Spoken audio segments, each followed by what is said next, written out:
क्या ईरान पर फिर मंडरा रहा खतरा? क्या ईरान पर फिर बरसेंगे B2 बॉम्बर्स?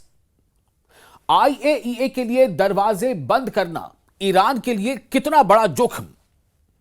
ईरान के सदर पेजेश्कियन के ऐलान से क्यों मची खलबली? IAEA चीफ ग्रोसी को फांसी दो कि ईरान में क्यों उठ रही है मांग? अमेरिका के विदेश सचिव की बातों में क्या है धमकी? और क्या डोनाल्ड ट्रंप फिर लेंगे कोई बड़ा फैसला? दोस्तों, आपका मेजबान मैं हूं विशाल। दरअसल ये सवाल मैंने जो रखे हैं आपके सामने, ये तमाम बहुत बड़े और अहम सवाल हैं। और ये सवाल क्यों सामने आ रहे हैं?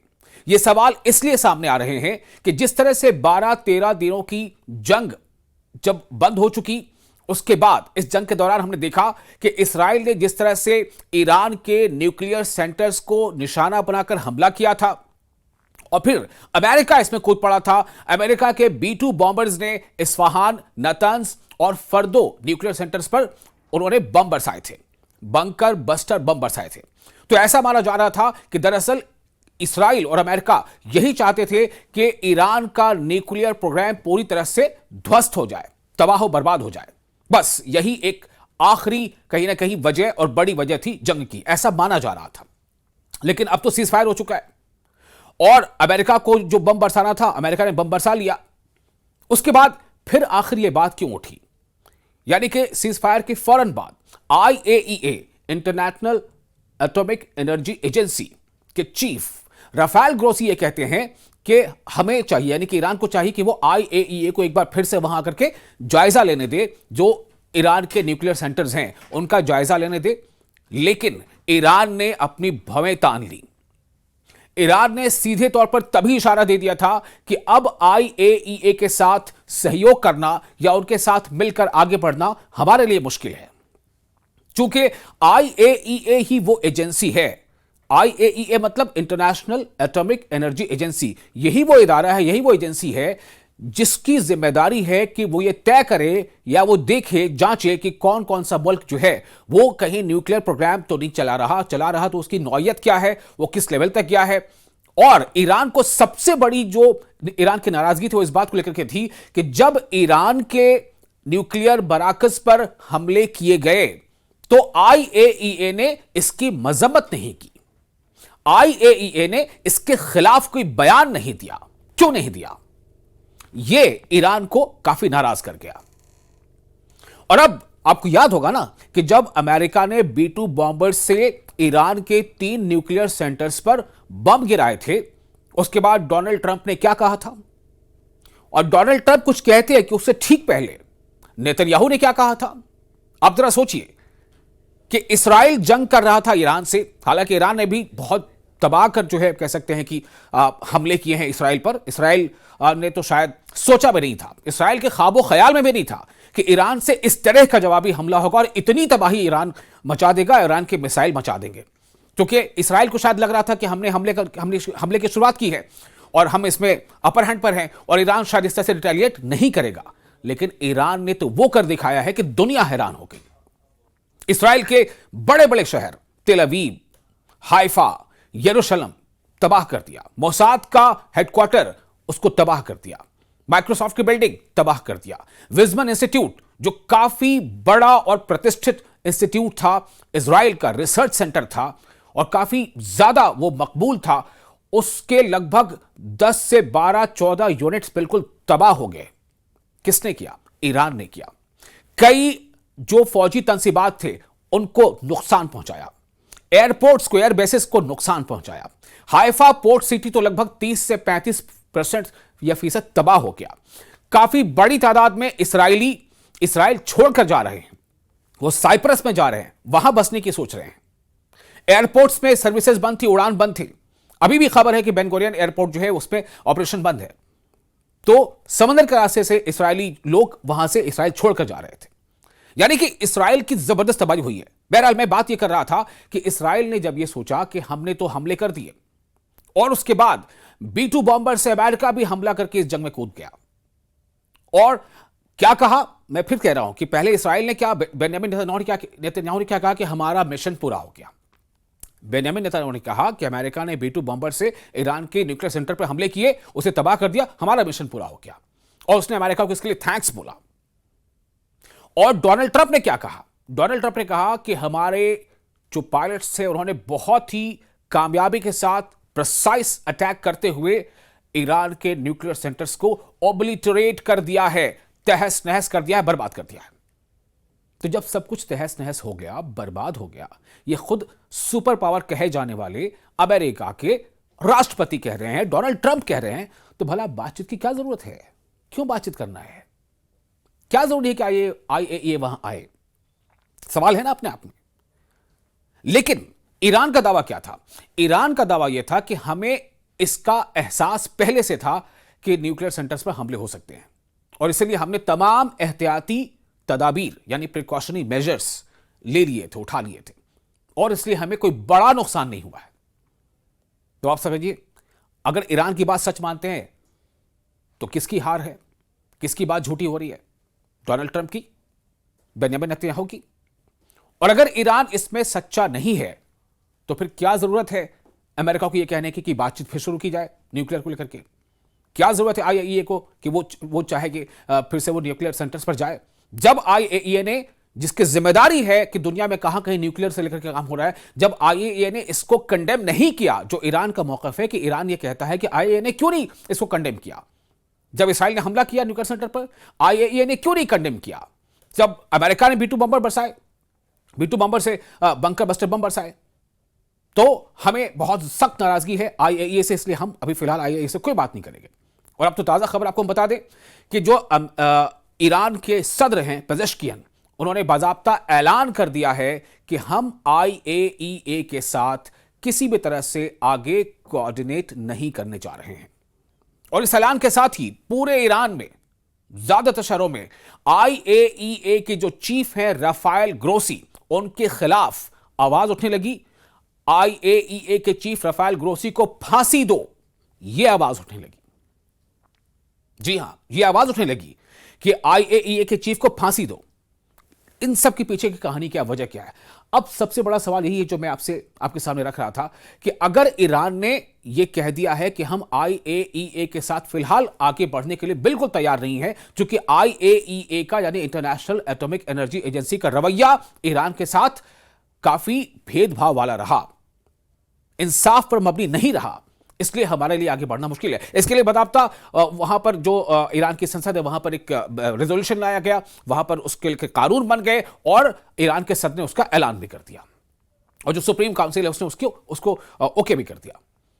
तो अब सवाल यह पैदा होता है कि IAEA से अलग क्या ईरान अपने न्यूक्लियर प्रोग्रेस को या उस न्यूक्लियर अफजूदगी के काम को चालू रख सकेगा? और अगर रखेगा तो क्या अमेरिका को खटकेगा नहीं? और अगर अमेरिका की आंख पे खटकेगा तो फिर क्या होगा? क्या फिर से अमेरिका B-2 बॉम्बर भेजेगा? यह सवाल काफी अहम है।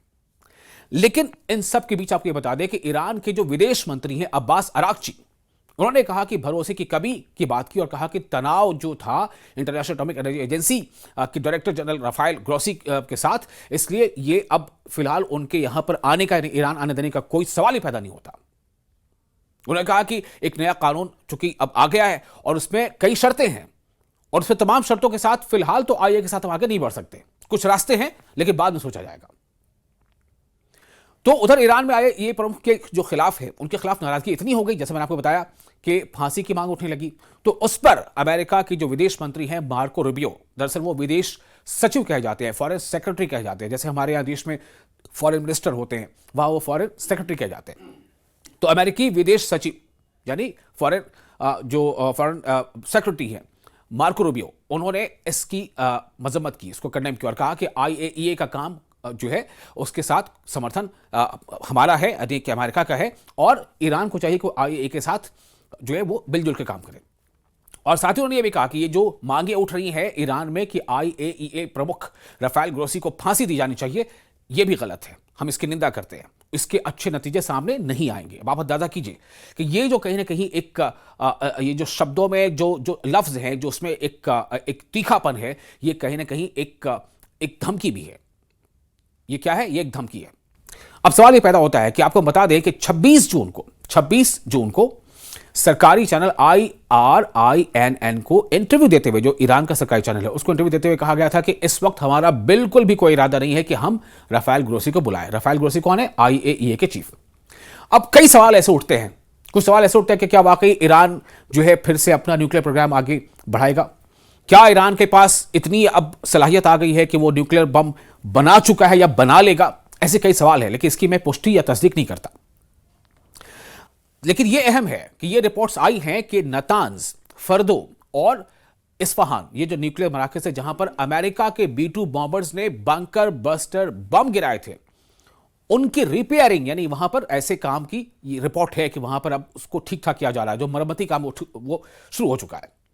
अब इससे भी यह जाहिर हो रहा है कि इसका मतलब क्या है कि वाकई जो इस बॉम्बिंग के बाद जो डोनाल्ड ट्रंप ने कहा था कि हमारे जो फाइटर्स हैं, जो पायलट, उन्होंने बहुत ही कामयाबी के साथ ईरान के न्यूक्लियर सेंटर्स को तबाह कर दिया है, उसके अगले ही दिन खुद अमेरिका के कई मीडिया एजेंसीज ने, इदारों ने खबर दे दी कि अमेरिका का हमला जो है ईरान पर, खासतौर से न्यूक्लियर सेंटर्स पर, वो पूरी तरह से कामयाब नहीं रहा, चूंकि वो डैमेज सिर्फ हुआ है, ना कि डिस्ट्रॉय हुआ है। तो डैमेज हुआ है तो उसकी रिपेयरिंग हो जाती है। अब सवाल यह है कि अराक्ची जो है ईरान के विदेश मंत्री, या ईरान, हम मोटे तौर पर कहें कि ईरान क्या इल्जाम लगाता है IAEA पर? क्यों IAEA से वो नाराज है? एक नाराजगी की वजह तो आपको मैंने पहले ये बता दी कि IAEA से ईरान एक्सपेक्ट कर रहा था कि जब न्यूक्लियर सेंटर्स पर कोई दूसरा देश आकर हमला कर देता है तो IAEA खामोश क्यों है, उसने क्यों नहीं आवाज बुलंद की? ये उसका काम था देखना। तो ये खामोशी ईरान को नाराज कर गई। आगे कुछ ऐसी बात है इसमें, वो बात यह है जो अराक्ची कहते हैं, जो उन्होंने इल्जाम लगाया कि IAEA के जो चीफ हैं उनकी हाल की कुछ कार्रवाइयां, खासकर वो रिपोर्ट जिसकी बुनियाद पर IAEA बोर्ड ऑफ गवर्नर्स ने ईरान के खिलाफ प्रपोजल यानी प्रस्ताव पारित किया, ईरान के खिलाफ, मौजूदा गतिरोध की बड़ी वजह बनी है। चूंकि उन्होंने कहा, यानी ईरान के जो रहनुमा, उनका कहना है कि ग्रोसी ने, यानी IAEA के चीफ ने, अपनी रिपोर्ट में ईमानदारी से काम नहीं लिया, भेदभाव किया, बढ़ा चढ़ाकर पेश किया। पूरी रिपोर्ट वो सच्चाई पर बेस्ड या मबनी नहीं थी। जब हमारे परमाणु ठिकानों पर हमला हुआ तब एजेंसी उस हमले की निंदा तक नहीं कर पाई। ये वजह है। लेकिन सबसे बड़ा फिर सवाल वही है जो मैंने पहले उठाया था कि क्या फिर से ईरान पर खतरा है? क्या फिर से ईरान पर हमले हो सकते हैं? क्या फिर से ईरान के न्यूक्लियर सेंटर को निशाना बनाया जा सकता है? क्या फिर से अमेरिका का B-2 bomber bunker buster bomb गिरा सकता है? क्यों? इसलिए कि एक तरफ ईरान का IAEA के साथ फिलहाल आगे बढ़ने से मना करना, और दूसरी तरफ इसराइल को इसकी बेचैनी कि क्या वाकई ईरान का न्यूक्लियर सेंटर्स पूरी तरह से तबाह नहीं हुआ। ये मतलब ईरान का सेंटर तबाह नहीं हुआ, इस बात की बेचैनी किसे? इसराइल को। अगर इसराइल को यह लगता है कि ईरान का न्यूक्लियर सेंटर तबाह नहीं हुआ है तो जाहिर सी बात है कि इसका मतलब है कि इसराइल अपने मिशन में नाकाम हो गया। क्योंकि इसराइल के बेंजामिन नेतन्याहू ने यही कहा था कि हमारा मिशन क्या है? हमारा मिशन है रेजिम चेंज, और दूसरा मिशन क्या है? ईरान के न्यूक्लियर जो कार्रवाई है उसको रोक देना, उसको खत्म कर देना। तो रेजिम चेंज हुआ नहीं। आज भी खामनेई सुप्रीम लीडर हैं, आज भी जो सदर थे पेजेश्कियान वो सदर हैं, रेजिम चेंज नहीं हुआ। और दूसरी तरफ रिपोर्ट्स ये हैं कि ईरान को नुकसान उतना नहीं हुआ जितना कि अमेरिका के खुद डोनाल्ड ट्रंप ने कहा था। न्यूक्लियर सेंटर्स का हल्का फुल्का नुकसान हुआ है जिसे रिपेयर किया जा सकता है। और जो खास तौर से जो यूरेनियम, जो एनरिच यूरेनियम था, उसको ईरान का कहना था कि हमने पहले ही कहीं और दूसरी जगह मुंतकिल कर दिया था, दूसरी जगह कहीं शिफ्ट कर दिया था। तो अगर नुकसान नहीं हुआ है तो फिर क्या ये बेचैनी बेंजामिन नेतन्याहू को, और क्या बेंजामिन नेतन्याहू की ये बेचैनी खुद अमेरिका को परेशान कर रही है?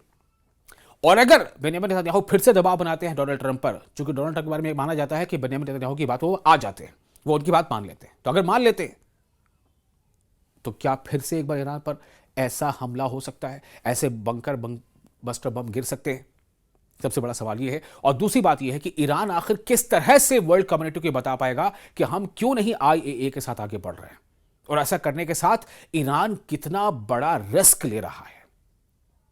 शायद ईरान को इस बात का एहसास है।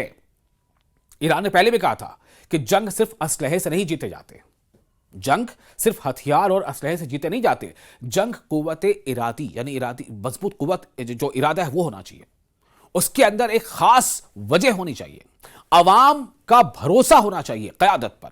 और सबसे बड़ी बात यह कि जैसा कि ईरान के रहनुमा कहते रहे हैं कि हम, अल्लाह की मदद हमारे साथ है, ये ईरान के रहनुमा ने कहा है। उन्होंने कहा था उनकी ये बात बहुत मशहूर हुई थी कि जब एक सुपर पावर अल्लाह के सामने सजदा कर दिया तो फिर हमारे सामने कोई सुपर पावर नहीं है। तो इस कमिटमेंट, इस डेडिकेशन के साथ अगर ईरान अड़िग है, अड़ा है, तो क्या उसके सामने आने वाले दिनों में चुनौतियां अभी बरकरार हैं?